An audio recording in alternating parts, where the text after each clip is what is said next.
Pride and Prejudice used to be my favorite book in the world. In fact, I remember being at a go-see for a modeling gig, and instead of looking at my face, the man across the table asked me what my favorite book was. Lucky for me, and for my face, it was his favorite book too. I can't tell you much about that job. I don't remember who it was for or what time of year it was. I just remember I had on this yellow checkered flannel, and this man had just restored my hope in humanity.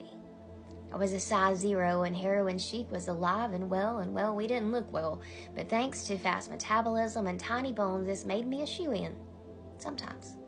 Modeling taught me endless amounts of lessons. 1, you may be the prettiest girl in the room today. 2, you may be the homeliest girl in the room tomorrow. 3, there will always be someone better than you at something. 4, no one will ever be you. I could go on, but I think I'll stop there. While I'm still happy to hit an angle now and then for a friend who's building a brand or a portfolio, I'm a long cry from the days that it meant something to me. In fact, looking back, it speaks volumes to me that I remember few of my jobs and everything about the people. You know what? The books that is my least favorite book today is the one that I just talked to you about. I just don't get it. It now sounds a whole lot like jabbering on and on about who the hell was too proud and who was too prejudiced.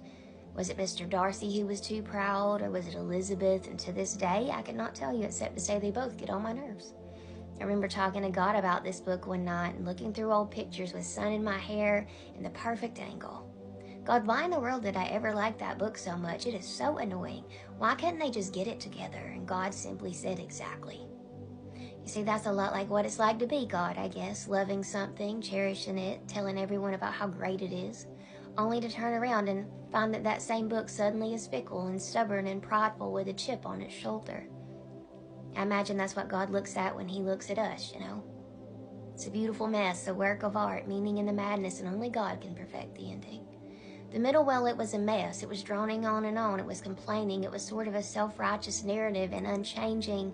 And let's be real honest, both of them needed to shut up, speak out, or move to other continents.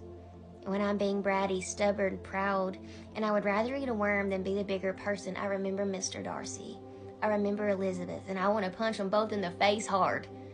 Then I look up at God and I surrender my feelings and I offer him my vulnerability.